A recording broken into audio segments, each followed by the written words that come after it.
Yes, it is a wonderful moment. This Committee of Advice was formally put together in 2001. We've been meeting since 2002. Initially, for some time, I said we would finish in 2 years. When I no longer believe that, I still said we would be finishing in 2 years. And now it's wonderful to hear in 2010 we're on our penultimate meeting. We're bringing the tradition of the church into our wonderful language of English. It's the new Latin. It's probably the most widely used language internationally. And the translations we have been looking at, advising the congregation about, reflect the richness and the vitality and the capacity of English to really convey the teaching of Christ and the tradition of the church. Very, very faithful. It'll be immensely enriching.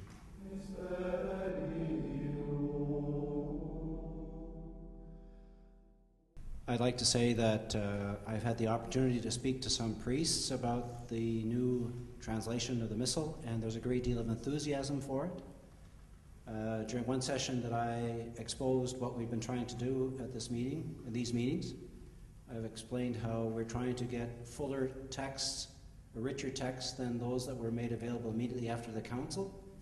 And I think that what we're trying to do is try to be true to the Council's interpretation and intention, which is to have a dynamic and rich and reverent translation of the liturgy.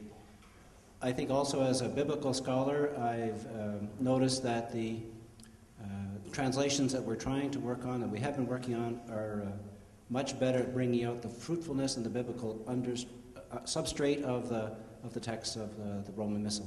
So I think in both cases, both having a fuller translation, having a biblically richer translation will be a great blessing to our church. And I know that's one of the reasons why our priests are looking forward to it.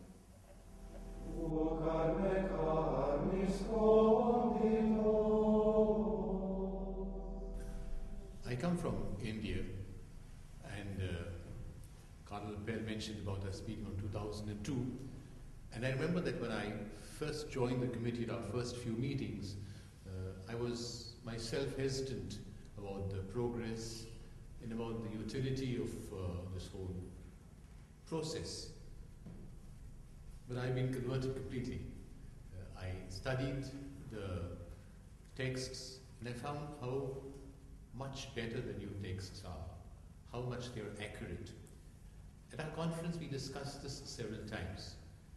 I'm so happy to say that all the bishops gradually began to see, when we really went through the texts, how the new texts are so very faithful to the original, which go back centuries.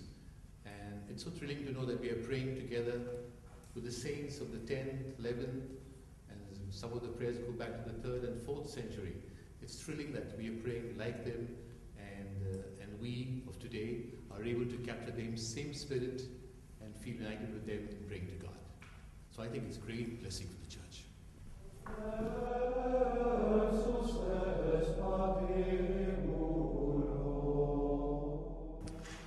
One of the aspects of this new moment of prayer in the life of the church is that it is a new actuation of the Second Vatican Council. One of the aspects of the Second Vatican Council was to emphasize over and over again the providence of God and the plan of God, that when He created us, when He called us to eternal salvation, it was not His plan for us to be saved as isolated individuals, but rather to be part of the community of the church. And so now the community of the church offers us a new vehicle of prayer, the New English Translation, and it becomes more and more evident that the prayer of the church belongs to the community, it belongs to the church, and it is not the possession of any individual. And so what the church asks us is, at this moment, to realize this, which is an expression of God's providence and so much emphasized by the Second Vatican Council. these translations don't talk down to the people. They respect their intelligence, they respect their knowledge of the Catholic tradition. With their power and their clarity and their force, they'll be overwhelmingly accessible to the people. There might be words once in a while that will force some of the congregation to stop and to think. But in the fine literature, and these are wonderfully written. The translators have done a great work.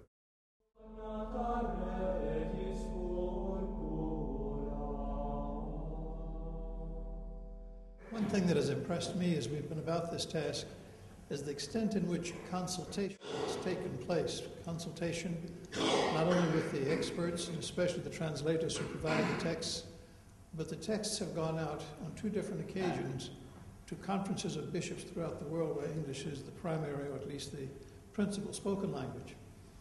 And the wisdom of the bishops, coming as it does out of a pastoral context, has enabled us to take those words that sometimes might seem strange, place them in a prayer context, a context that allows us both to open our minds to what the Church has for centuries thought and believed, and also given it an immediacy and not a modernity, but a universality that expresses the Catholic faith as it has been, and please God will continue to be for centuries.